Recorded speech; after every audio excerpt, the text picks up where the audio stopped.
인사 나누겠습니다. 예.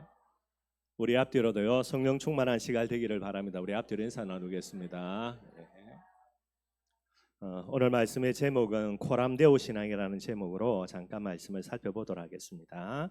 우리 지난 2주 동안에 여러분 조직 신학 서론이었습니다. 성경론에 대해서 조금 살펴봤고요. 전도 제자인 저와 여러분들의 성경관이 되어야 됩니다. 이게 여러분들 제일 중요한 밑바닥의 기초가 되어야 되거든요. 성경관이 뭐가 되어야 되냐? 한마디로 오직 성경 되어야 돼요, 여러분들. 이게 저와 여러분들의 기초가 되어야 됩니다. 여기에서 무너지면 여러분들 이후에 신앙생활이라는 어떤 건물을 올린다. 결국은 무너지게 되게 돼 있는 거예요. 오직 성경이 무슨 말인가? 신구약 66권은 정확하고 무오하며 유일하고 절대적인 하나님의 말씀이다. 우리의 딱 결론이 되어져야 됩니다. 그래서 요한계시록 마지막 장 22장이죠. 요한계시록 23장은 없습니다. 여러분들 22장으로 끝이에요. 그 마지막 장에 제일 마무리하면서 주신 제일 중요한 내용, 사도 요한이 어떤 말씀을 받았냐? 이 말씀에 더하거나 빼기 하지 말라라는 거예요. 이 말씀에 없는 것을 더한다. 이 성경 말씀에 기록된 모든 저주와 재앙을 내가 그 사람에게 더하겠다. 그리고 이 성경에 있는 중요한 내용을 빼버린다면 그 사람을 생명책에서 제하여 버리겠다. 이게 성경의 마지막 내용이 되게 됩니다. 물론 한 가지 더, 그죠? 아멘 주 예수에 어서 오시옵소서, 마라나타라는 부분들이 거기에 이제 포함이 되게 돼 있는 거고요. 여러분들 왜 사람들이 성경 말씀을 더하거나 빼기 하겠습니까? 다른 것이 없습니다. 성경 말씀은 정확무오하고 유일하고 완전하고 절대적인 하나님의 말씀이다. 여기에 대해서 고백이 안 되기 때문에 그래요. 그래서 자기 생각에 성경 부족하네, 그래서 더하게 하고요. 성경이 이거 잘못된 거 모자란 거 있네, 그래서 빼버리고요. 그래서 여러분들 문제가 되게 되는 거예요. 저와 여러분들의 신앙 고백입니다. 이 비밀 딱 가지고요. 성경이 중요하게 말하는 거, 내게 아무리 중요하지 않은 것처럼 보여줘도 저와 여러분들의 마음속에 중요하게 붙들어야 되고요. 성경이 대강 말하는 거 뭐 해야 됩니까? 대강 알고 넘어가야 됩니다, 여러분들. 특별히 앞으로도 제가 은퇴하기 전까지 여러분들 그죠? 제 설교를 들어야 되는데 여러분들이 그죠? 제가 말하는 걸 가지고 아멘 할렐루야 은혜 받는 거 제 입장에서 감사한 거고요. 그러나 혹시나 제가 일부러 그러지는 않겠지만은 실수해서 잘못된 부분들을 이야기할 수 있는 거예요. 그걸 아멘 할렐루야가 받아들이고요. 우리 목사님의 설교하니까 내가 은혜 받고 일평생 기도해야 되겠다. 그게 망하는 지름길입니다, 여러분들.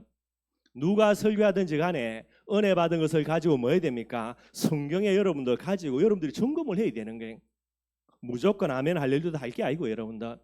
그래서 이 비밀, 이게 바로 우리 신앙생활의 가장 기초가 되어야 되는 오직 성경의 내용이 되게 되어 있고요. 이번 주부터 해서 여러분 조직 신학의 두 번째 부분입니다. 신론이라 그래요. 하나님에 대해서 조금 살펴볼 수 있도록 하겠습니다. 여전히 딱딱한 부분들이 많이 있기 때문에 프로젝트 띄워가지고 조금 그렇게 한번 살펴보려고 합니다. 우리 김성희 집사님 그 제일 첫 번째에 우리 성경이라는 부분들을 통해서 특별 계시 아니고는 인간이 하나님을 알 수가 없죠. 그래서 특별 계시로 하나님 우리에게 말씀을 주셨고요. 이 말씀을 통해서 우리가 제일 먼저 확인해야 될 게 뭔가, 하나님이라는 존재가 누구인가, 이걸 반드시 확인해야 되는 거예요. 그래서 성경 말씀에도 이제 이 부분을 확인해야 되겠지만은 하나님이라는 존재에 대해서 여러 가지 그런 증명들, 논증들 많이 있게 되어집니다. 이걸 가리켜서 합리적인 유신 논증, 인간의 합리적인 이성 가지고 하나님이 계시냐라는 부분들에 대해서 논증하는 겁니다. 그래서 합리적인 유신 논증이라 그런 단어를 씁니다. 늘 말씀드린 건 좀 한 번만 듣고 넘어가면 됩니다. 이런 게 있구나, 그렇게만 여러분들이 아시면 되는 거고요.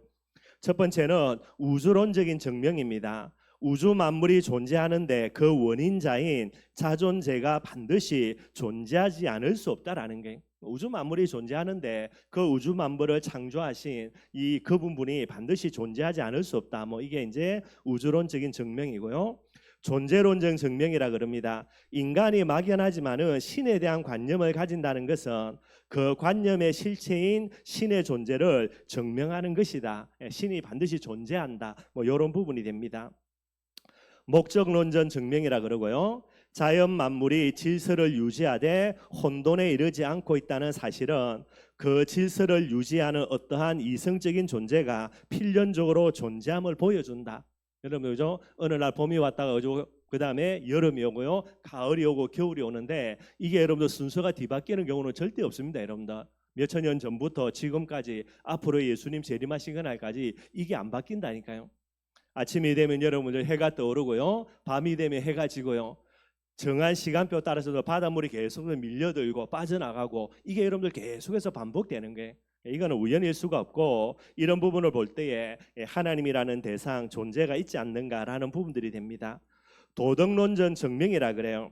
양심은 선을 행하고 악을 물리치는 도덕적인 의무감을 느끼게 하죠. 짐승과 다른 인간의 특징입니다. 양심을 갖고 있는 거예요.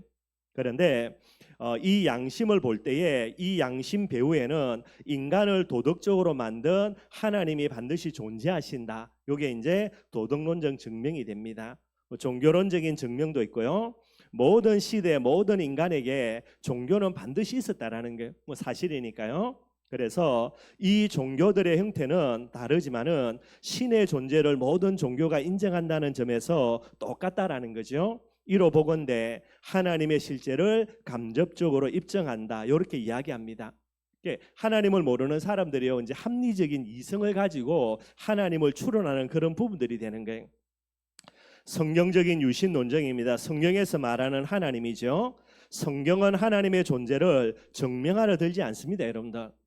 인간의 합리적인 이성 가지고 하나님을 증명하려고 하는 것 자체가 불신앙이에요. 신학자들이 그래 이야기합니다. 그래서 성경은 하나님 그분은 반드시 존재하시는 분이고요. 그리고 나아가서 모든 존재보다도 앞서 계신 분, 자존자라 그러죠. 창세기 1장 1절입니다. 뭐라고 설명합니까? 태초에 누가 먼저 계시죠? 하나님이 계시다라는 거예요. 태초에 하나님이 계시고 먼저 계시는 거고요. 이 하나님이 우주 만물을 창조하셨다라고 창세기 1장 1절에 설명하는 거예요. 그래서 이런 여러 가지 유신 논쟁들 우리가 평가하기를요.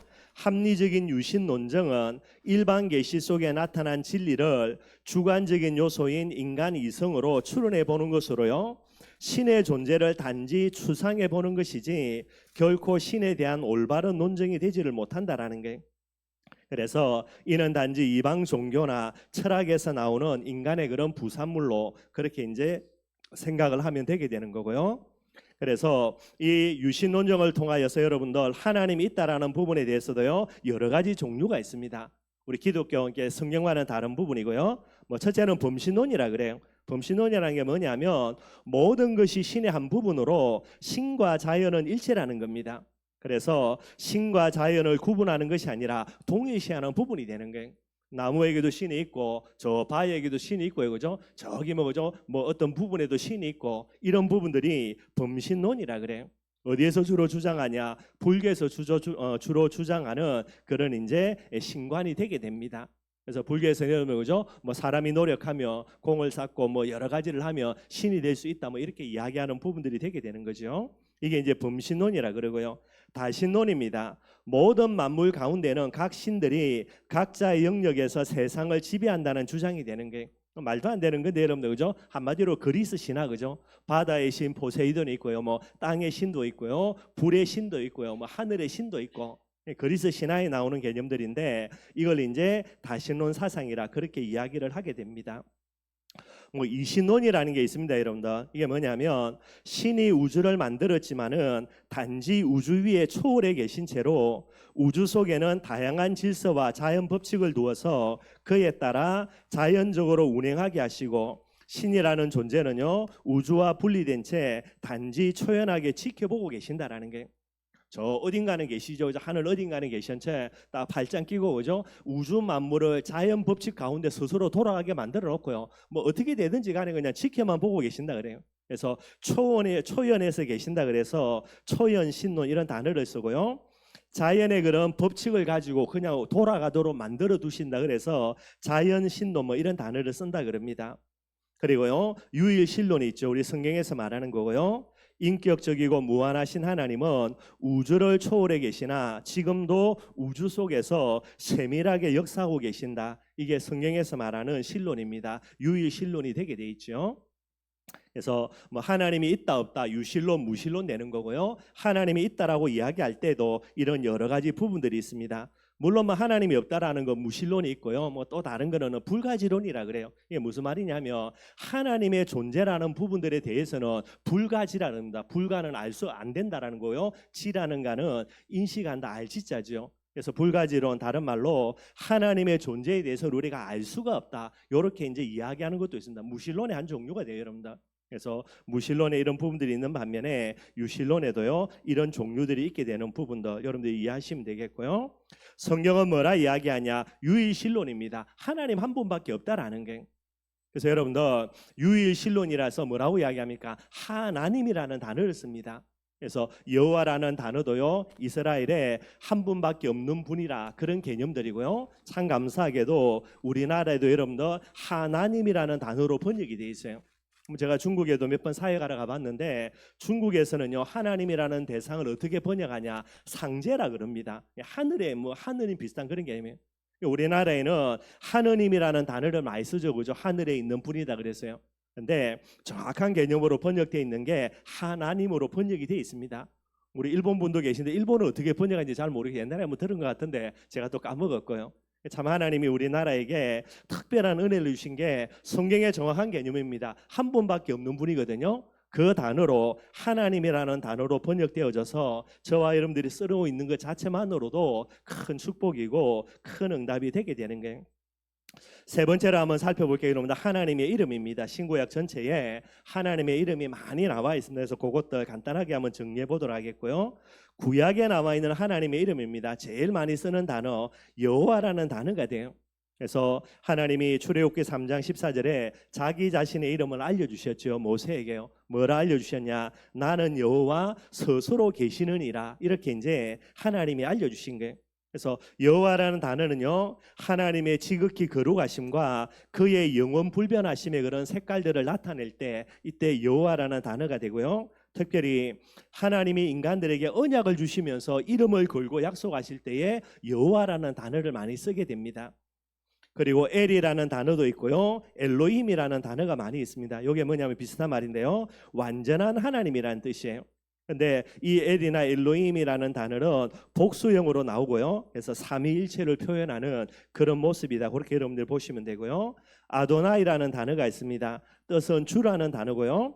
주라는 의미로 통치자이신 하나님을 나타내며 하나님의 절대 주권을 의미하는 때에 아도나이라는 단어를 쓰고 있습니다. 엘사다이라는 단어가 있고요. 전능자라는 뜻이에요. 경외와 공포의 대상이 아니라 우리를 위로하시면서 우리를 복의 근원으로 삼으시는 그 하나님의 그 이름을 이야기할 때에 엘샤다이 그렇게 단어를 쓰고 있습니다. 신약에는 여러분도 이제 단어가 바뀌어지죠. 왜냐하니까 구약은 히브리어고 신약은 헬라어가 되니까 여러분 이름들이 바뀌어져요. 그래서 첫 번째로는 퀴리오스라 그럽니다. 주라는 단어고요. 구약에 나와 있는 아도나이라는 단어에 그렇게 대응하는 그런 이름이 되게 됩니다. 데오스라는 단어고요. 하나님이라는 대한 부분의 일반적인 명칭이에요. 그래서 구약의 엘로힘에 대한 단어에 대응하는 부분이 되고요. 그 다음에 파테르라 그럽니다. 신약에는 하나님을 우리의 아버지로 그렇게 설명하고 있죠. 그래서 하나님의 영적인 자녀인 신자들의 아버지라는 의미가 바로 이제 파테르란 그런 단어로 이렇게 나와지게 됩니다. 그리고 이제 신구약에 보면은 단어들이 복합적으로 쓰여지는 하나님의 이름이 많이 있어요. 그래서 뭐 다른 건 살펴볼 거 없고 두 가지만 조금 한번 살펴보겠습니다. 아까 구약에 엘이라는 단어가 있고 이게 하나님이라는 이름인데 엘의 복합어가 나옵니다. 뭐 엘샤다이 그러죠. 전능하신 하나님 그런 뜻이고요. 엘 엘론이라 그럽니다. 지극히 높으신 하나님. 엘 올람이라는 단어도 있고요. 영원하신 하나님. 그리고 엘로이 감찰하시는 하나님. 이렇게 두 단어를 합쳐가지고 여러 가지 그런 의미로 쓰여지고 있습니다. 그리고 여호와라는 이름을 가지고 복합으로 쓴 거는 우리가 뭐 여러 가지 잘 알고 있는 단어들이 많이 있고요. 제일 뭐 우리가 익히 알고 있는 거 여호와 이레라 그래요. 여호와의 산에서 준비하시겠다. 여호와의 준비라는 이름으로 여호와 이레라는 단어를 쓰고요. 여호와 니십니다. 여호와는 나의 깃발, 특별히 승리의 깃발이라는 단어고요. 여호와 샬롬입니다. 여호와는 나의 평강이라는 뜻이고요. 여호와 라파, 여호와는 우리를 치료하시는 하나님이다. 그런 뜻이 됩니다. 여호와 삼마입니다. 여호와가 거기 계시다. 이게 여호와 삼마고요. 여호와로이, 여호와는 나의 목자라는 단어입니다. 뭐 다윗이 제일 많이 썼지요, 그죠? 여호와는 나의 목자다 할 때에 그런 단어가 되고요. 여호와 체바오트라 그럽니다. 만군의 여호와 하나님이다. 그렇게 이제 이야기를 하고 있죠. 그 다음에 여호와 엘 게물로트라는 단어가 있고요. 보복하시는 하나님이다. 공의의 하나님의 속성을 설명하는 그런 내용들이 되게 돼 있고요. 여호와 마케라 그랬습니다. 멸망시키는 여호와라 그랬어요. 하나님을 떠나서 하나님을 대적하고 우상 숭배하는 부분들에 대해서 하나님이 이제 그의 이름을 사용하실 때에 여호와 마케 이렇게 이제 쓰고 계시고요. 여호와 치두켄유라는 단어가 있습니다. 여호와는 우리의 의라는 단어가 됩니다. 그래서 요 단어가 있고요. 마지막으로 여호와 메카디 시켐이라는 단어가 있습니다. 너희를 거룩해 하시는 여호와다. 이제 이런 의미가 되게 됩니다. 그래서 여러분 그냥 한번 참고 삼아 이런 이름을 쓴다라는 거 조금 여러분들이 한번 이렇게 생각을 해보시면 좋을 것 같아요. 네 번째로 여러분들 우리가 반드시 이해해야 될 게 하나님의 속성이라 그렇게 이야기합니다. 반드시 여러분들 이해를 해야 되는 게 하나님의 속성에는 두 가지가 있다 그럽니다. 한 가지는 절대적인 속성. 그래서 하나님 당신만이 갖고 계시는 속성을 절대적인 속성이라 그래요. 다른 말로는 비공유적인 속성이라 그럽니다. 인간하고 공유하지 않는 하나님만이 갖고 계신 그런 고유한 속성이다. 그렇게 이야기해요. 그 다음에 다른 개념, 다른 부분으로 보편적인 속성이라 그러죠. 공유적인 속성, 인간과 똑같이 그렇게 같은 모습으로 갖고 있는 속성입니다. 그러나 모습은 비슷하다 하더라도요, 본질은 다른 부분들이 되는 게 그걸 저와 여러분 좀 이해했으면 좋겠고요. 절대적인 속성입니다. 자존성이라 그래요. 독립성이죠. 하나님은 당신 안에 스스로의 존재 근거를 갖고 계시므로 무엇의 의존적인 피조물과는 달리 지적으로, 의지적으로, 능력적으로 자존하신다. 그렇게 이야기해요. 단어들이 좀 어렵습니다. 제가 이거 설명을 하는 거는 이단들이 이걸 이야기하다 이거는 아니구나 이런 걸 조금만 여러분들이 캐치만 하시면 됩니다. 그래서 제가 그냥 신학자들 쓰는 단어를 고스란히 가져놓은 거예요. 자존하신다, 독립하신다는 말은요, 하나님이 스스로의 존재 근거를 자기 속에 갖고 계신 거예요. 그래서 무엇에 의존하는 피조물과는 달리 지적으로도 의지적으로도 능력적으로도 자존하신 분이다. 이렇게 이제 설명을 하고 있습니다. 뭐 저도 말이 어려워가지고 뭐 꼭 이렇게 설명해야 되는 거 한데 신학자들이 이런 단어를 가지고 설명을 해놓은 거예요.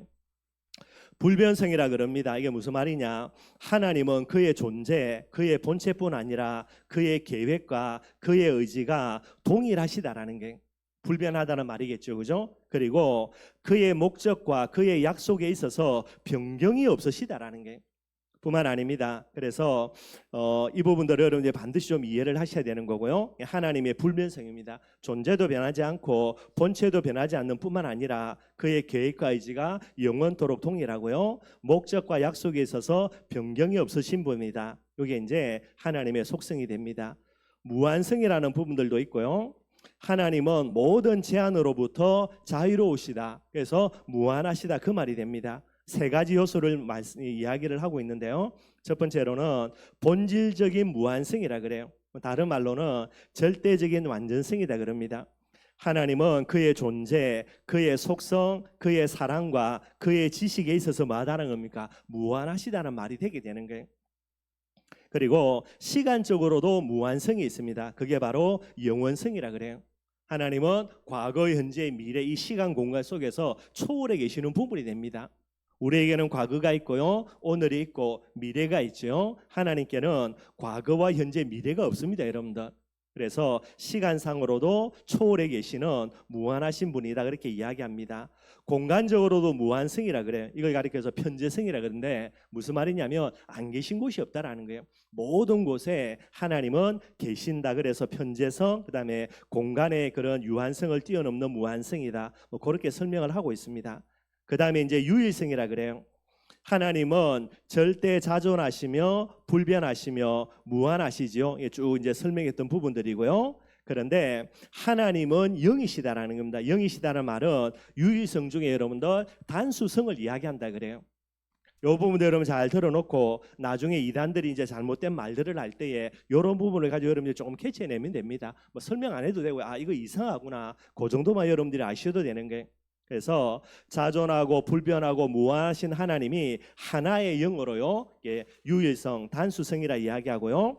그 신적 본질은 나누어 있지 않고 나눌 수도 없다라고 이야기합니다. 이거 단일성이라 이야기를 해요. 요 정도로 여러분들 이해만 하시면 됩니다. 뭐 굳이 설명하라면 저도 잘 몰라요, 여러분들. 복잡하게 말을 꼬아놔 가지고. 그런데 이런 거구나라고 여러분들이 조금 파악을 해 놓으시면 좋을 것 같습니다. 요 소성들은 뭐 인간도 영적인 존재이기 때문에 하나님과 비슷한 게 있지만은요, 인간들은 가지지 아니하는 하나님만이 갖고 계시는 절대적인 속성이 되게 되는 거예요.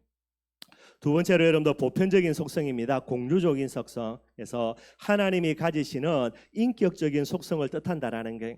근데 여러분들 인간의 비슷한 걸 갖고 있지만은요, 뭐가 차이 나냐? 인간은 불완전한 존재로요, 불완전한 부분들을 갖고 있지만은 하나님은 속성은 완전 무결하다라는 거예요. 그래서 요 차이가 있다 보면 됩니다. 영적인 속성이지요, 영성이라 그래요. 인간은 영혼과 육신을 갖고 있습니다. 그래서 영적인 존재가 맞고요. 그러나 하나님은 완전히 순수한 영을 갖고 계시는 거예요.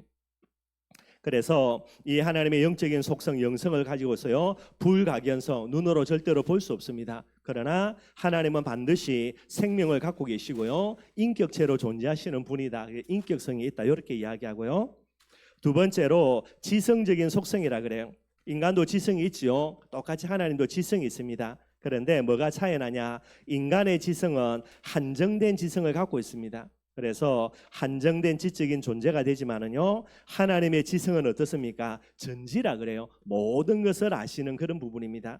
그래서 이 하나님의 전지성을 가리켜서 뭐라고 이야기하냐? 무한하다고 이야기하거든요. 무한히 의식적이고 지적인 존재로서 모든 것을 그냥 아는 게 아니라 참으로 안다라고 이렇게 신학자들이 이 단어를 써서 설명을 하고 있습니다.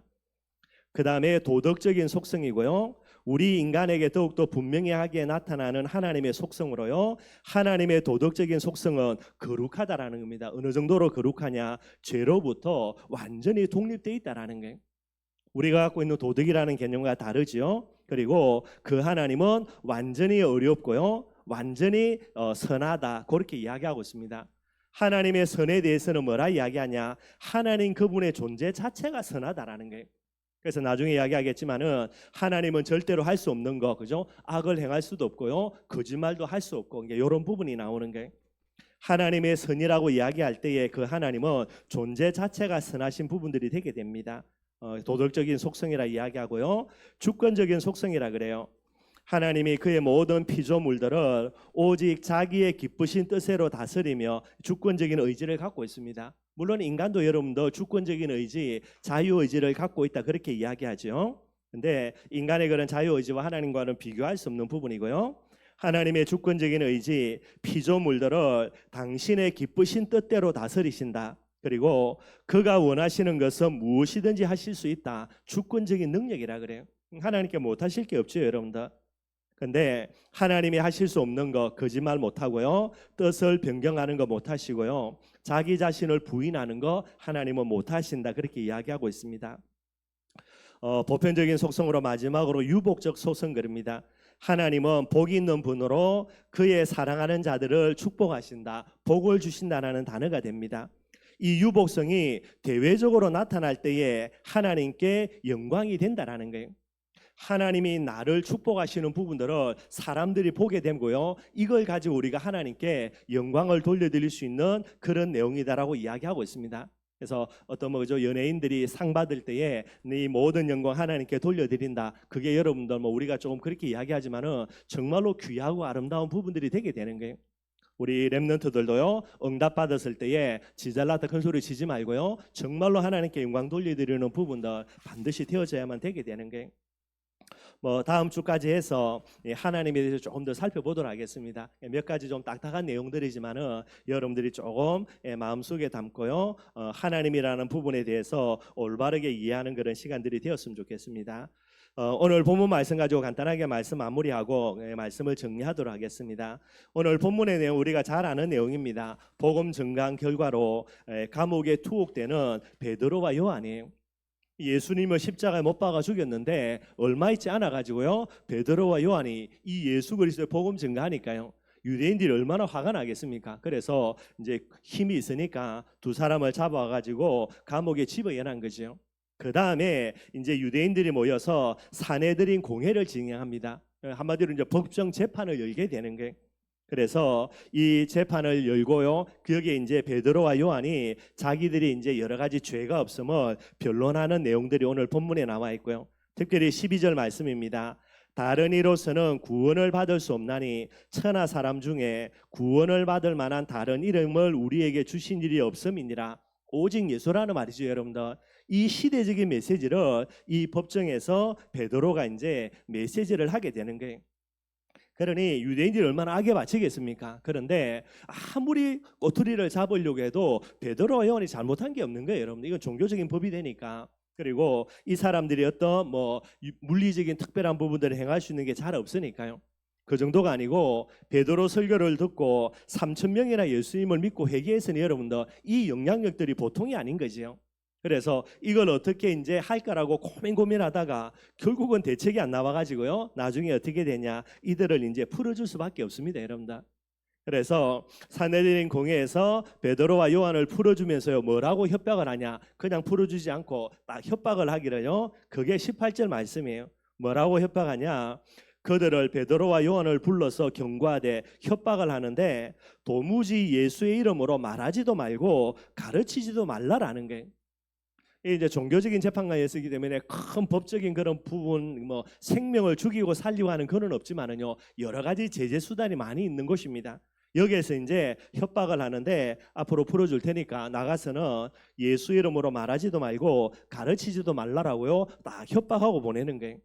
그런데 이때의 베드로의 고백입니다. 뭐라고 이야기합니까? 19절에요. 베드로와 요한이 대답하여 이르되 하나님 앞에서 너희의 말을 듣는 것이 하나님의 말씀을 듣는 것보다 옳은가 너희들이 한번 판단해 보라는 거예요. 그러면서 베드로가 이야기합니다. 우리는 보고 들은 것을 말하지 아니할 수 없다. 이렇게 이야기하고 풀려나게 되게 되는 거예요. 오늘 여러분들 베드로가 산헤드린 공회 앞에서 뭐를 가지고 이야기하냐? 나는 사람 앞에 서지 아니한다라는 거예요. 누구 앞에 씁니까? 하나님 앞에 쓴다라는 겁니다. 하나님 앞에 쓴다라는 이 단어가 어떤 단어입니까? 이게 헬라어로요, 코람데오라고 써요. 코람이라는 말은 누구누구 앞에서, 데오라는 말은 데오스의 준말입니다. 줄임말. 그래서 하나님 앞에서라는 단어가 바로 헬라어로요, 코람데오가 되게 되는 거예요. 오늘 베드로와 요한이 뭐라고 이야기합니까? 나는 하나님 앞에 선다. 이 비밀 가지고 너희들의 말을 듣는 거, 하나님의 말 듣는 거 뭐가 맞겠냐? 너희들도 한번 생각해 보라고. 그렇게 큰 소리 치고 이제 석방되는 내용이 되게 되는 거예요. 전도 제자인 저와 여러분들 반드시 뭐 해야 됩니까? 하나님 앞에 설 줄 알아야 됩니다. 저와 여러분들이 복음 가지고요, 사람 앞에 선다. 말이 안 되는 부분이 되는 거예요. 저도 개인적으로 좀 한두 가지를 놓고 좀 뭐 한 가지인데 좀 계속해서 기도하는 게 있습니다. 이 내용 가지고요. 정말로 우리가 하나님 앞에 서야 되지 뭐 사람 앞에 서거나 다른 것 앞에 선다라는 거는 이거는 말이 안 되는 부분들이 되는 거예요. 베드로처럼 저와 여러분들의 남은 생에 하나님 앞에 서는 축복이 있기를 주님의 이름으로 축원드리겠습니다. 왜 하나님 앞에 서야 됩니까? 하나님이 누구인지 정확하게 알면 누구 앞에 서야 되죠? 하나님 앞에 당연히 설 수밖에 없게 되는 거예요. 하나님이 누구십니까? 늘 말씀드리는 겁니다. 자존자라 그래요. 스스로 계시는 분. 자존자이기 때문에 그 하나님이 뭐가 됩니까? 창조자가 됩니다. 우주 만물을 만드신 분이에요. 창조자라는 말은 여러분도 반드시 따라오는 거, 전능하신 하나님이자 모든 우주 만물의 주인이 되시는 거예요. 하나님이 우주 만물을 지었으니까. 그래서 전능하신 하나님, 우주 만물의 주인 되시는 하나님이 됩니다. 그 정도가 아니죠. 이 하나님이 우주 만물을 뭐 하고 계십니까? 당신의 주권 가지고요, 이 모든 우주 만물을 다스리고 계시는 거예요. 주권자입니다. 누구 뜻대로요? 하나님의 절대 주권 속에 하나님의 뜻대로 되는 거예요. 그런데 우리가 조금 어렵다고요, 문제 앞에, 환경 앞에, 사람 앞에, 그거는 여러분들 정말로 어리석은 모습이 되는 거고요. 주권자일 뿐만 아닙니다. 하나님은 누구십니까? 우리를 다스리고 계시는 통치자가 되는 거예요. 마태복음 10장 29절에 보니까 참새 2마리가 한 하사리온에 팔리지 않느냐. 그러나 너희 아버지께서 허락하지 아니하며 그 하나도 땅에 떨어지지 아니한다라는 거예요. 땅에 떨어진다는 말은 참새가 죽는다는 말이죠. 미물 중에 여러분들 정말로 가치 없는 미물, 참새입니다. 이 참새가 살고 주는 것도 누구 손에 있습니까? 하나님의 통치 속에 있다라는 거예요. 하물며 만물의 영장, 더 넘어서 하나님의 자녀인 저와 여러분들, 하나님이 뭐하고 계십니까? 전능자의 손길 가지고요, 저와 여러분들을 세밀히 간섭하고 계신 거예요. 그 정도가 아닙니다. 마지막에 저와 여러분들이 누구 앞에 섭니까? 심판자지요. 하나님 앞에 서게 되는 거예요. 하나님이 누구냐 정확하게 결론 내려야 됩니다. 한마디로요, 전도 제자인 저와 여러분들은 하나님으로부터 와서 하나님과 함께 살다가 누구에게로 돌아갑니까? 하나님 앞으로 반드시 돌아가게 돼 있어요. 그런데 우리가 조금 내가 어렵다고 하나님 앞에 서지 않고요, 사람 앞에 선다, 조금 내 이익 때문에 좀 여러 가지 손해될 수 있어 가지고요, 문제 앞에 선다, 환경 앞에 선다, 정말로 말이 안 되는 부분이에요. 복음 가진 저와 여러분들은 우리 마음 중심 깊은 곳에요, 하나님 앞에서라는 코람데오의 신앙 반드시 회복이 돼야 되는 거예요. 하나님 앞에 서지 않으면 어떻게 되는가? 여러분들 제일 어리석은 사람입니다. 시편 14편 1절에 뭐라 이야기하냐? 어리석은 자는 그 마음에 이르기를 누가 없다고요? 하나님이 없다라는 거예요. 그래서 여러분들 어리석어서 하나님이 없다 말하는 건지, 아니면은요 하나님이 안 보여지기 때문에 어리석은 건지 그건 잘 모르겠지만은요, 하나님 앞에 서지 않는 사람도 가장 어리석은 사람이 되는 거예요. 여러분 잘 아시는 대로요, 홍해 앞에 서서 모세와 하나님을 원망했던 이스라엘 백성들입니다. 문제 앞에 서죠. 하나님 앞에 안 서고. 얼마나 부끄러움 당합니까 여러분들? 얼마 있지 않아 가지고 모세가 손을 들어요, 하나님의 말씀 가지고 홍해를 갈라버리는 거예요.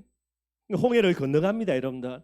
참 좀 그런 거예요. 홍해를 건너가자마자 꽹가리 치고 북치고 난리나요 여러분. 하나님 찬양한다고. 그 얼마 전에는 우리 죽었다고요, 하나님 원망하고 불평하고 난리 쳐놓고, 모세가 홍해를 갈라가지고 홍해를 건너가 난 다음에는요, 또 여러분 꽹가리 치고 북치면서 할렐루야 아멘하고. 그러니 이 모습 가지고 어떻게 여러분들 올바르게 가나안 땅 들어가겠습니까? 하나님 앞에 서지 않고요, 문제 앞에요. 그러니 조금 지나가지고 얼마 있지 않아 무럽다고 또 원망 불평하고, 또 물전에 또 할렐루야 아멘하고, 계속해서 반복되는 거예요. 결국은 가나안 땅 절대로 못 들어가는 그런 제일 어리석은 사람이 될 수밖에 없죠. 하나님 앞에 서지 않고 환경 앞에 서서 소돔과 고모라를 선택했던 아브라함의 조카 롯입니다. 얼마나 어리석은지요. 자기 눈에는 반드시 멸망받을 수밖에 없는 장망성이죠. 소돔과 고모라입니다. 얼마 있지 않아 가지고 하나님이 유황 불비를 내려서 완전히 멸망시킬 땅이에요. 그런데 이 롯의 눈에는 뭐가 보입니까? 이 소돔 고모라가 여호와의 동산처럼요, 에덴 동산처럼 낙원으로 보이는 거예요. 얼마나 어리석은지 모르고요. 결국은 언약 버리고 언약 선택하지 않고 여러분들 환경 선택했던 롯요, 나중에 얼마나 비참하게 되느냐 두말할 필요가 없지요. 사람입니다. 왕비 이세벨 앞에 서 가지고요, 낙심해 가지고요, 뭐라 이야기합니까? 하나님 이제 내가 할 만큼 했으니까 나를 불려가 달라고. 차마 내가 선지자로서 자살은 못 하겠고. 이게 누굽니까? 이게 엘리야예요 여러분들. 왕비, 이것도 이방 여자, 이 이세벨 바라보고 여러분들 두려워 가지고요, 낙심해 가지고요, 하나님이 그에게 힘을 주셔서 나중에 사명 주시는 부분이 되게 되죠. 하나님 앞에 설 때 일어나는 일이에요. 뿐만 아닙니다. 자기 이익을 앞에 두고 병든 짐승만 죽이고요, 좋은 짐승을 남겨두었던 사울 왕이에요. 하나님 앞에 안 서고 이익 앞에 쓴 거예요. 어떻게 됩니까? 조그마한 이익 취하다가 나중에는요, 자기도 죽고 자기 사랑하는 아들들 다 죽고요, 시간 지나가지고 후손들요 완전히 다 죽고요, 가문 자체가 초토화되는 거예요. 당장의 눈앞에 조금 이익 바라보고요, 하나님 앞에 서지 않았는데 뭐를 잃어버립니까? 영혼을 잃어버려요. 영혼을. 그래 여러분들 얼마나 어리석은지 몰라요. 저와 여러분들 우리가 만약에 복음 갖고 있으면서도 하나님 앞에 안 선다, 제일 어리석은 사람 됩니다. 부끄러움을 당하게 될 수밖에 없게 되는 거예요. 항상 기억하고 늘 언제나 코람데오라는 축복 꼭 누렸으면 좋겠고요. 어떻게 하면 코람데오의 축복 속으로 들어갈 수 있는가? 코람데오의 비결입니다. 많은 거 있겠지만은요, 제일 핵심 되는 거 그게 임마누엘이에요. 성경은 이야기합니다. 하나님이 성령으로 지금 내 안에 영원토록 우리와 함께 계시는 거예요. 만약에 여러분들 하나님이 저 높은 하늘에 계신데 내가 그 하나님 앞에 서겠다, 얼마나 거리가 뭡니까 여러분들? 그 거리를 어떻게 줄여나가요? 줄일 수가 없다니까 여러분들. 그런데 하나님은 하늘 보좌 우편에 계신 것도 맞지만 어디 안에 계십니까? 내 안에 나와 함께 계셔. 그러니 이 비밀 가지고 있어야 올바르게 하나님 앞에 설 수 있는 비밀이 되는 거예요. 저기 저 멀리요, 하늘 보좌 우편에 계시 그 하나님 앞에 내가 서겠다. 어느 세월에 어떻게 여러분들 올바르게 안 되게 되는 거예요. 여러분들이 꼭 기억하셨으면 좋겠고요. 코람데오의 세 가지 실제입니다. 하나님 앞에 쓴다는 말은 무슨 말입니까? 첫 번째, 복음 앞에 써야 돼요. 문제 앞에 서는 것이 아니라 뭐 앞에 서야 됩니까? 모든 문제 해결자 되시는, 이 문제의 해답 되시는 예수 그리스도 앞에 서야 돼요. 나는 하나님 앞에 서겠습니다. 여러분들 어떻게 하나님 앞에 서냐고. 하나님이 내게 주신 복음의 비밀요, 그리스도 앞에. 여러분들 환경 볼 필요 없습니다. 지금도 하나님이 내 안에 나와 함께 계신다니까요. 그 임마누엘 앞에. 그리고 나를 땅끝까지 증인되게 하실 성부 하나님의 내게 주신 사명이죠. 세계복음화의 언약 앞에, 복음 앞에 저와 여러분들을 세워야 되고요. 두 번째로는 말씀 앞에 저와 여러분들을 세워야 됩니다. 하나님의 말씀이 절대 진리죠. 그래서 말씀 앞에 저와 여러분들을 세워야 되는 거예요. 사도행전 2장 42절에 사도의 가르침을 받아 서로 교제하고 떡을 뗐다 그랬습니다. 사도의 가르침, 말씀 앞에 세워야 되는 거예요, 여러분들. 내가 하나님 앞에 서기를 원합니다. 그러면서요, 말씀 앞에 나를 세우지 않고요, 전부 다 이상한 쪽에 세운다. 그게 전부 다 신비주의가 되는 거예요. 저와 여러분들은 말씀 앞에 나를 세워야 되겠고요. 뭐 비슷한 말이지만은 사명 앞에 서야 됩니다. 땅끝까지 증인되라 하셨죠. 증인의 사명, 춘천에 3천 제자를 살리는 이 사명, 그리고 여러분들이 허락하신 이명 계약이죠. 보호자, 동력자, 식준의 사명, 이거 앞에 세우는 것이 올바르게 하나님 앞에서는 그런 내용들이 되게 되는 거예요. 여러분들이 반드시 기억하고요, 하나님 앞에 나를 세워야 됩니다. 그래야 그 다음에 하나님의 인도받던가 뭔가 일이 일어나는 거예요. 절대 주권자는 하나님입니다. 모든 것이 하나님의 뜻대로 되는 거예요. 근데 하나님 앞에 안 서고 엉뚱한 곳에 서 있다, 어떻게 응답받겠습니까, 여러분들? 오늘 신론입니다. 하나님이 누구인가? 뭐 여러 가지 쭉 이야기합니다. 그래 놓고 뭐 해야 됩니까? 그러면 그 하나님이 하나님 맞다면 저와 여러분들을 하나님 앞에 세울 줄 아는 코람데오의 신앙이 반드시 회복되어야 되는 거예요. 이 비밀 가지고요, 마음껏 하나님의 축복 응답 누리기를 바라겠습니다. 말씀 결로 맺도록 하겠습니다. 전도제자의 필수입니다. 뭐 해도 되고 안 해도 되는 게 아니고요, 내가 전도제자가 맞다면 반드시 뭐 해야 됩니까? 코람데오입니다. 하나님 앞에 서야 되는 거예요. 하나님 앞에 서지 않고 사람 앞에 서고요, 복음 앞에 서지 않고요, 문제와 환경 앞에 서고요, 사명 앞에 서지 않고 여러분들 욕심 가지고 이익 앞에 선다, 어떻게 되겠습니까? 사람 앞에 서고 문제와 환경 앞에 서고 욕심 앞에 서면요, 반드시 뭐하죠? 눌리게 되어 있습니다, 여러분들. 사람 앞에 서면요, 내보다 잘난 놈이면 내가는 눌릴 거고요, 기죽을 거고요, 내보다 못한 놈이면요, 그 사람 기죽일 거고 교만해질 거고, 결국은 뭐하냐? 저주와 재앙소로 들어가는 지름길이에요. 문제 앞에 선다, 두말할 필요 없습니다, 여러분들. 욕심 가지고 이해 앞에 선다, 더욱더 두말할 필요가 없고요. 하나님 앞에 안 서면 100% 여러분들 성령인도 못 받고요, 오히려 눌려서 문제에 빠져 죽고 사람 앞에 눌려 죽고요, 결국은 저주와 재앙 속으로 자기 스스로 반드시 들어가게 되게 돼 있어요. 반대로 우리가 하나님 앞에 서고 복음 앞에 서고요, 말씀과 사명 앞에 선다, 어떻게 됩니까? 반드시 누려집니다, 여러분들. 복음을 누리기 위해서 복음 앞에 서야 될 거 아닙니까? 복음 앞에 서려면 하나님 앞에 나를 세워야 되죠. 그러면 반드시 누림의 비밀도 일어나지게 되는 거예요. 문제가 상관없습니다. 뭐 어떤 문제는 커서 그렇고 어떤 문제는 별것 아니어서 그렇고 전부 다 개인의 착각이지. 내 지금 환경이 너무나 안 좋아서 그렇고 그것도 말이 안 되는 거예요. 어떤 문제든 어떤 환경이든 하나님 앞에 나를 세워서 진짜 복음 회복하면요, 여러분들은 누림 속으로 들어가게 돼 있고요, 복음 조금만 누리면 반드시 축복과 응답들이 여러분들의 삶에 회복이 되게 돼 있는 거예요. 그래서 반드시 뭐 해야 됩니까? 코람데오 꼭 회복해야 되겠죠. 그래서 제가 늘 이야기하는 겁니다. 코람데오, 하나님 앞에 선다라는 거, 여러분 우리가 신앙 고백 돼야 될 게 몇 가지 옛날에도 말씀드린 거고요, 코람데오의 신앙입니다. 하나님만이 하실 수 있다라는 거, 우리의 고백 반드시 돼야 돼요. 누구요? 하나님만이 하실 수 있습니다, 여러분들. 여러분들이 나중에 집에 돌아가셔가지고 많은 부분 묵상해 보시기를 바라겠고요. 뿐만 아닙니다. 하나님만이 하실 수 있으니까 여러분들, 그죠? 하나님만이 뭐 해야 됩니까? 하셔야만 되는 거예요. 여러분들 반드시 신앙 고백 돼야 됩니다, 여러분들. 하나님이라니까 그분은 자존자요, 전능자요, 주권자요, 통치자입니다, 여러분들. 내가 하면 안 된다니까, 여러분들. 그래서 제가 늘 쓰는 말, 작품 버린다고. 여러분들이 하면 안 돼요, 여러분들. 누가 작업해야 됩니까? 하나님이 하셔야만 된다니까요. 이 비밀을 늘 마음속에 중심에 담고 신앙 고백해야 되는 거예요. 그 정도가 아닙니다. 하나님이 하실 것이다, 이 고백이 돼야 돼요. 아니, 아무리 기도해 본들 하나님이 안 하겠다는 마음의 결론 나면요, 뭐 하겠습니까 여러분들? 안 되는 거지. 하나님이 안 하려고 하는데 그래도 해야 됩니다라고 고함 지르겠습니까? 그것도 말이 안 되는 거죠. 여러분들의 마음속에 하나님이 하실 것이다라는 이 고백이 되어져야 되는 거예요. 그리고 마지막으로 뭐 하면 됩니까? 하나님은 지금도 역사하고 계시다. 요 고백만 되면 돼요. 우리가 알 거 여러분들 없습니다. 여러분들 물론 우리가 기도하면 되겠지만은요, 이 내용 가지고 신앙 고백만 하면 돼요.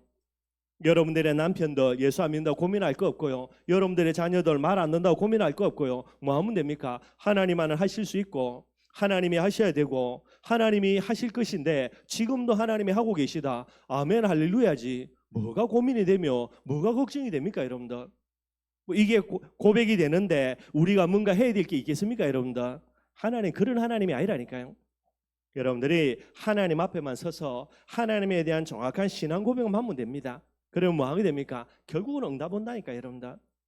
항상 이 비밀들 늘 마음속에 기억하고요, 하나님에 대한 올바른 지식들을 가지고, 신지식이라 그러죠, 이 비밀을 가지고 오늘도 내일도 부름받는 그날까지 코람데오의 비밀 속으로 들어가는 우리 모든 성도들이 되기를 주님의 이름으로 축원드리겠습니다.